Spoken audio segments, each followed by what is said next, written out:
ವಿದ್ಯಾಸಂಸ್ಥೆಗಳು ಸಹಯೋಗ ಸಂವಿಧಾನ ಓದು ಅಭಿಯಾನ ಕರ್ನಾಟಕ ಸಂವಿಧಾನ ಕುರಿತು ನಡೆದ ಬೆಂಗಳೂರು ಗ್ರಾಮಾಂತರ ಜಿಲ್ಲಾ ಮಟ್ಟದ ಪ್ರಬಂಧ ಸ್ಪರ್ಧೆ ವಿಜೇತರಿಗೆ ಹರ್ಷ ಇಂಟರ್ನ್ಯಾಷನಲ್ ಪಬ್ಲಿಕ್ ಸ್ಕೂಲ್ ವತಿಯಿಂದ ಬಹುಮಾನ ವಿತರಣೆ ಸಮಾರಂಭ. ಪ್ರತಿಭೆಗಳನ್ನ ಗುರುತಿಸಿ ಅವರಿಗೆ ಬೆನ್ನು ತಟ್ಟುವ ಮೂಲಕ ಉತ್ತಮ ನಾಗರಿಕರನ್ನಾಗಿ ಮಾಡುವುದೇ ಹರ್ಷ ವಿದ್ಯಾಸಂಸ್ಥೆಯ ಗುರಿ.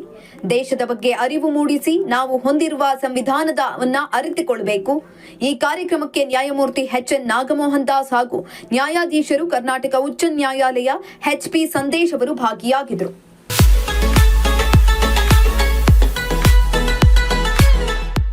ಇವತ್ತು ನಮಗೆ ಉಳಿದಿರ್ತಕ್ಕಂಥದ್ದು ಒಂದೇ ಒಂದು ದಾರಿ, ಅದು ಸಂವಿಧಾನದ ದಾರಿ. ಅದನ್ನು ಇವತ್ತು ದೇಶದಲ್ಲಿ ವಿದ್ಯಾರ್ಥಿ ಯುವ ಜನರಲ್ಲಿ ಅರಿವನ್ನು ಮೂಡಿಸುವಂಥದ್ದು ಭಾಳ ಮುಖ್ಯವಾದಂಥ ಕೆಲಸ. ಸಂವಿಧಾನ ಓದು ಅಭಿಯಾನದಿಂದ ಇವತ್ತು ಹರ್ಷ ವಿದ್ಯಾಸಂಸ್ಥೆಯಲ್ಲಿ ಬೆಂಗಳೂರು ಗ್ರಾಮಾಂತರ ಜಿಲ್ಲಾ ಪ್ರಬಂಧ ಸ್ಪರ್ಧೆಯನ್ನು ನಡೆಸಿ ಬಹುಮಾನ ವಿತರಣಾ ಕಾರ್ಯಕ್ರಮ ಇಲ್ಲಿ ಹಮ್ಮಿಕೊಂಡಿದ್ದೀವಿ.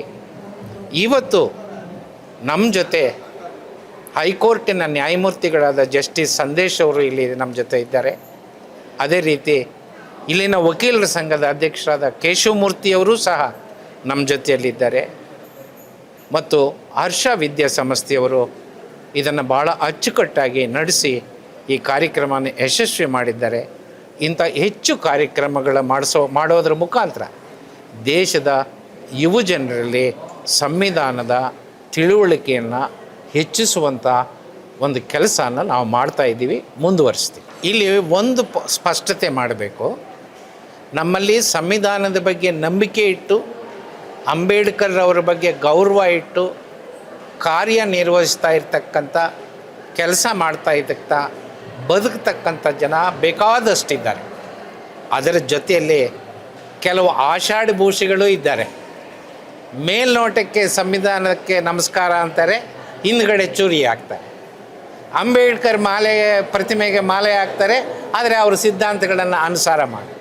ಇಂಥ ಆಷಾಢಭೂಷಿಗಳನ್ನು ನಾವು ಪತ್ತೆ ಹಚ್ಚಿ ಅವರ ಬಗ್ಗೆ ಜಾಗೃತೆಯನ್ನು ವಹಿಸಬೇಕಾಗಿದೆ.